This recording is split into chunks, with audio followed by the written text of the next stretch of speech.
Hello, Aaron Kubitz, personal trainer at Functional Aesthetics EC, where we're helping average guys perform better in their lives inside and outside the gym.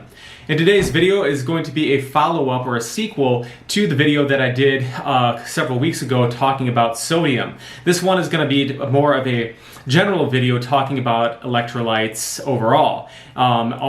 So you got sodium, potassium, magnesium.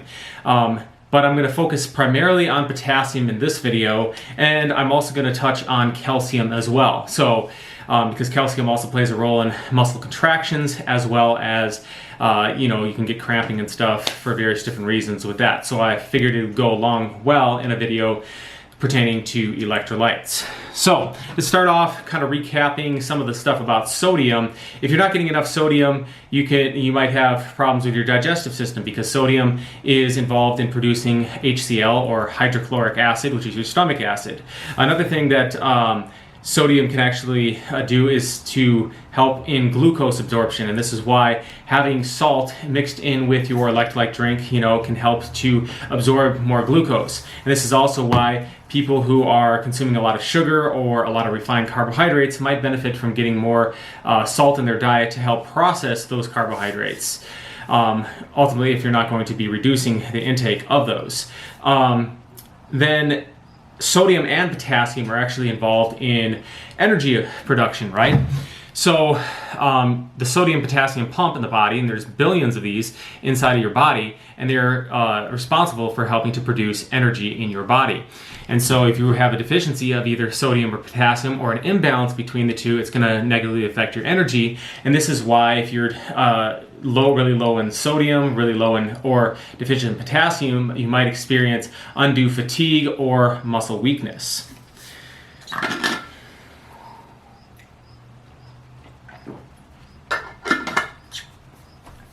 So hopping into the potassium thing after kind of that brief recap there, is that if you, out of all the electrolytes, potassium is the one that you need the most of.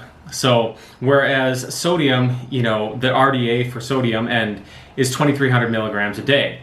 And as I talked about in that video on salt, we may actually require more sodium in our diet depending on factors such as the amount of carbohydrates we are consuming, whether or not you are on a low carbohydrate diet, and also, particularly if you're an athlete. An athlete, especially in a hot climate, might be sweating out like 4,500 milligrams of salt in a single workout. So they found this with a lot of soccer players that had goiters and stuff, and most of them have suppressed thyroid function or hypothyroidism from sweating out so much salt, right? So it can negatively affect that. And so the amount of salt that you need, as I talked about in another video, and if you would like some more detailed explanation of that, go check out that video on salt that I did probably 2-3 videos back.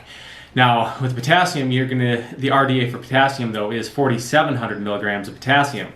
So 2,300 versus 4,700 milligrams, or some other sources recommend a 3-to-1 ratio between potassium and sodium. And actually this ratio of potassium to sodium is more important than the absolute numbers of how much you're getting overall. Because obviously if you're a bigger person, if you're a more active person, you're going to require more calories and nutrients in general. So having a just flat line, oh, this is how much you need, is not necessarily the most accurate way to go.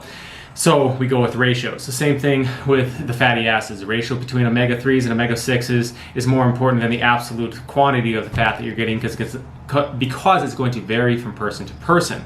So moving on from that other things that can affect how much potassium that you need would be things like, if you have a high stress job, if there's a lot of stress in your home life, if you drink a lot of caffeinated beverages, that's going to leach more potassium out of the body. If you consume a lot of alcohol, that's going to leach more potassium out of the body. And of course, if you eat a lot of salty foods, then you're going to need more potassium in your diet as well. Now, a lot of people think of, as I talked about, the banana being a really good form of potassium, right? But a banana actually doesn't contain as much potassium as, say, a potato, and it doesn't have as much potassium as, say, vegetable like broccoli. So particularly if you are trying to follow a low carbohydrate diet and you're trying to get your potassium levels up to par, or because eating a banana is fine because you're getting that vitamin B6 in there as well, and you're getting a lot of that good healthy carbohydrates to help you fuel your performance. But maybe you don't need that many carbohydrates if you have a more sedentary job, if you are just not that active overall, right? And so getting those vegetables can actually help with that, and leafy greens actually help provide a lot of the magnesium that you need as well. So which is another electrolyte, right? So the magnesium is kind of similar to sodium in that it helps to with oxygen, right? So processing the oxygen in the body, and getting more oxygen into your body helps to increase your energy levels. That's why on this channel I've talked about things like Qigong, deep breathing exercises to help energize your body and improve your energy levels. And that's why aerobic exercise can also help to increase your energy levels as well.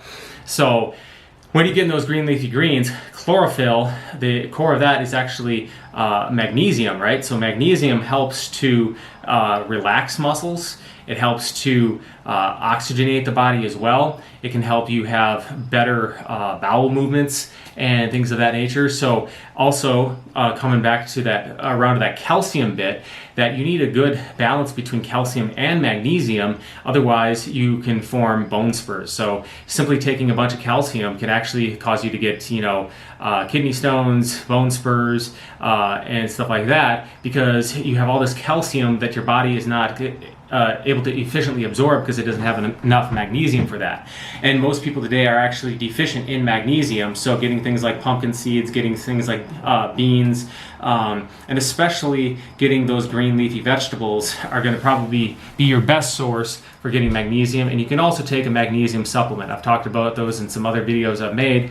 Dr. Carolyn Dean has some liquid forms of these magnesium, and there are many different forms of magnesium too. So I'm not going to go into all the different forms, but if you want, you can go research that. There's a lot of different forms of magnesium. Different ones do different things. Some of them have a laxative effect. Other ones have a more calming effect, help you with your sleep, and as well as a variety of other things there. So if you want to look at that, I can also make a video on that in the future. But just wanted to make this kind of a brief, all-encompassing video talking about electrolytes, particularly potassium. So another benefit of potassium, and I actually noticed this when I started eating more vegetables. So prior to that, I was eating, proteins, and so like chicken and rice and potatoes, oatmeal and eggs, things like that. I was eating more of a bodybuilding sort of diet. I did some fruit some of the time and stuff like that, but I didn't really get a whole lot of vegetables in at all, and I would have a lot of brain fog, and some of that had to do with the issues I was having with my digestion. If you have bad gut bugs, you'll get brain fog from eating too much starches and sugars, or because of your blood sugar is getting thrown off by too much of that. So what I noticed is when I started eating more healthy fats and vegetables together in my meals, instead of as much starches and carbohydrates and fruits, I actually noticed that my mental clarity and my focus, it really improved from doing that. And I didn't know until recently that how much potassium was actually in vegetables, and that potassium is related to your cognitive function and the neural firing and stuff like that, which then ultimately affects your brain and your muscle contractions down the line. But now it makes a lot of sense that having more potassium in my diet helped to improve cognitive function, and that could have been a key driver of that, along with those healthy fats. So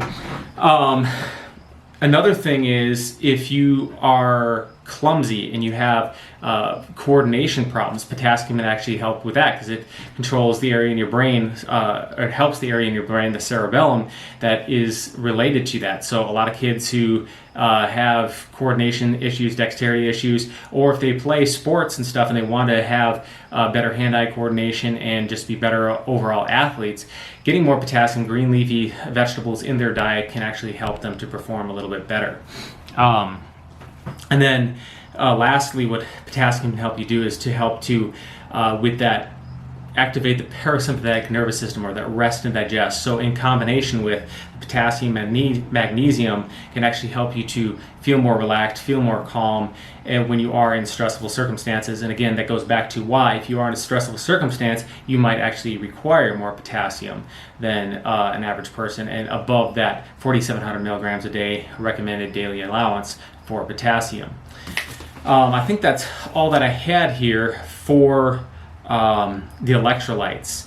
But just kind of to recap, if you are getting not enough magnesium, you might experience more muscle cramps because of the calcium. Calcium kind of helps to contract things, right?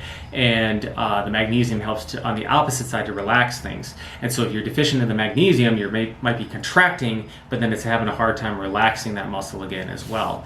The potassium can help with your cognitive function. It can help with your bowel movements, can help with anxiety and stress, and help with energy production in the body as well, and also balance out your sodium. And so yeah, that's what I have for you on electrolytes today. If you enjoyed this video, if you found it informative, please hit that like button. If you'd like to see more content like this, consider subscribing to the channel by hitting the button in the lower right hand corner of the screen, somewhere probably over here, and then, or actually probably over there if you're watching it from the other end of this.